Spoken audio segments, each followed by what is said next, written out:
Oi gente, eu sou Carol e esse é meu canal Quero Ser Parteira. Nesse vídeo eu vou mostrar para vocês esse capítulo 35 de Administração de Medicamentos.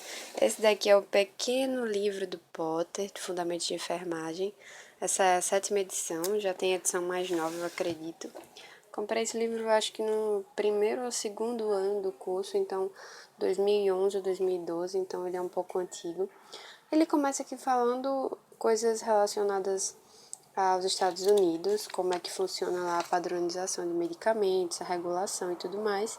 E aqui ele sempre tem umas notas de rodapé falando sobre as questões do Brasil. E aqui ele coloca que no Brasil é a Agência Nacional de Vigilância Sanitária, a Anvisa, que tem a missão de proteger e promover a saúde da população, garantindo a segurança sanitária de produtos e serviços e participando da construção de seu acesso. E aí depois ele vem trazendo alguns conceitos farmacológicos. Ele diz aqui também que, de acordo com a lei do exercício profissional de enfermagem, cabe à enfermeira, como integrante da equipe de saúde, a prescrição de medicamentos estabelecidos em programas de saúde pública e em rotina aprovada pela instituição. Essa lei dá margem à dúvida, já que diz que a enfermeira prescreve medicamento estabelecido nos programas e, na verdade, a enfermeira prescreve o que já está prescrito pelo médico, ou seja, ela transcreve o que o médico prescreveu. E é justamente isso, né? A gente sabe que a enfermeira, né? A enfermeira privativamente, ela faz essa prescrição de acordo com os programas ou protocolos da instituição. Então, nada mais é que uma transcrição. E aí, depois ele vem trazendo aqui os conceitos farmacológicos. Ele traz nomes de fármacos. Alguns medicamentos podem apresentar até 3 nomes diferentes. A nomenclatura química de um medicamento fornece a descrição exata de sua composição e estrutura molecular. Raramente as enfermeiras utilizam esses nomes na prática clínica. Normalmente, ele dá o exemplo aqui do Tilenol, que na verdade é o N-acetil para aminofenol. Então, normalmente a gente usa o nome genérico ou o primeiro nome que foi registrado, né, quando foi criado o medicamento. O nome comercial, que a gente chama. E aí ele traz aqui também classificação. Classificação dos medicamentos indica o seu efeito sobre o organismo e sintomas que ele alivia os efeitos desejados. Em geral, cada classe contém mais de um medicamento que pode ser utilizado para a mesma enfermidade. Por exemplo, pacientes com diabetes tipo 2 frequentemente utilizam medicamentos orais que controlam os níveis de glicose no sangue, que são as sulfonilureias, que são uma classe usada por esses pacientes. Existem pelo menos 7 medicamentos diferentes dentro da classificação das sulfonilureias. Alguns medicamentos podem fazer parte de mais de uma classe, como por exemplo a aspirina, que é um analgésico, antitérmico e também anti-inflamatório.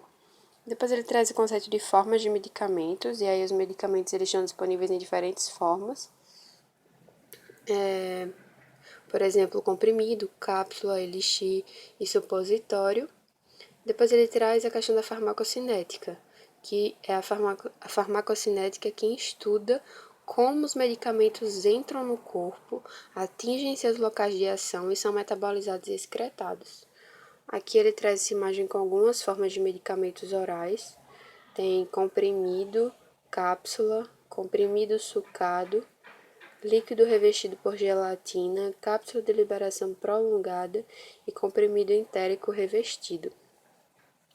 E aí a farmacocinética primeiro tem a absorção, que se refere à passagem das moléculas do medicamento para o sangue, a partir do local de administração.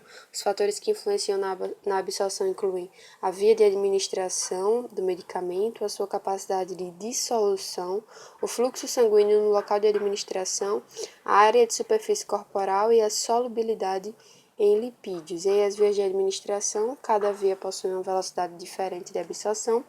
Quando os medicamentos são aplicados sobre a pele, a absorção é lenta, devido às suas características físicas.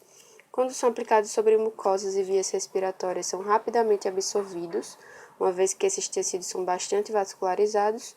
E como os medicamentos administrados por via oral atravessam o trato gastrointestinal, a velocidade de absorção geralmente é lenta. A injeção intravenosa leva a uma absorção rápida, já que o medicamento está prontamente disponível ao entrar no sistema circulatório. A capacidade de dissolução do medicamento por exemplo, o oral, ele depende em grande parte da forma ou da preparação.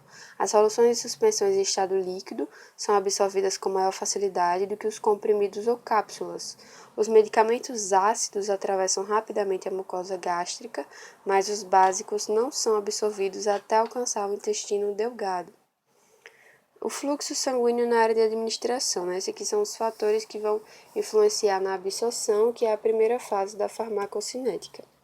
Então, o fluxo sanguíneo na área de administração, quando o local é bastante vascularizado, os medicamentos são absorvidos mais rapidamente, e à medida que o sangue entra em contato com o local de administração, o medicamento é absorvido. Sendo assim, áreas com maior irrigação sanguínea aumentam a absorção, facilitando a passagem da medicação para o sangue.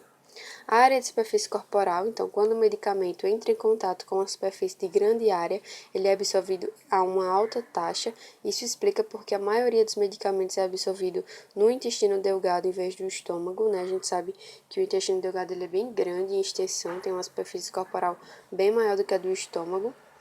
Em questão da solubilidade lipídica de um medicamento. Então, como a membrana celular possui uma camada lipídica, os medicamentos altamente hipossolúveis atravessam facilmente essa membrana e são absorvidos mais rapidamente. Outro fator que pode afetar a absorção do medicamento é a presença ou não de alimento no estômago. Tem medicamentos orais que são absorvidos com maior facilidade quando são administrados entre as refeições, uma vez que o alimento pode alterar a estrutura do medicamento e algumas vezes pode comprometer a sua absorção. Além disso, alguns medicamentos, se administrados ao mesmo tempo, podem interferir na atividade um do outro, comprometendo a absorção de um ou de ambos, que é a interação medicamentosa. E aí, a administração segura dos medicamentos requer o conhecimento dos fatores que alteram ou interferem na absorção dos fármacos prescritos. Essas informações são baseadas na compreensão sobre a farmacocinética do medicamento, em um histórico de enfermagem, no exame físico e também no conhecimento adquirido ao longo dos contatos diários com o paciente. Então, você precisa utilizar esse conhecimento para garantir que a administração do que foi prescrito ocorreu dentro dos horários determinados. Já que existe a interação de alguns medicamentos com os alimentos, também é preciso que se faça essa administração antes, depois ou durante as refeições ou de estômago vazio. Como alguns dos medicamentos também interagem com outros, você também tem que saber para que eles não sejam administrados ao mesmo tempo. Então, você pode consultar, colaborar com o médico do paciente para assegurar que esses medicamentos atinjam o efeito terapêutico desejado. E antes de administrar qualquer medicamento, você tem que consultar os livros ou referências ou as bulas para você saber se existe alguma interação entre medicamentos ou entre medicamento e alimentos. Então, essa parte 1 vai ficando por aqui. O próximo vídeo eu continuo falando da questão da distribuição. Então, a gente viu nesse vídeo os primeiros conceitos farmacológicos de forma farmacêutica e a primeira parte da farmacocinética que se refere à absorção, que tem vários fatores que vão influenciar nessa absorção. Então, no próximo vídeo a gente vai ver a questão da distribuição, do metabolismo e da excreção. Então é isso, gente. Espero que vocês estejam gostando dessas revisões. É muita coisa, mas a gente vai conseguir. Beijos para vocês e até a próxima!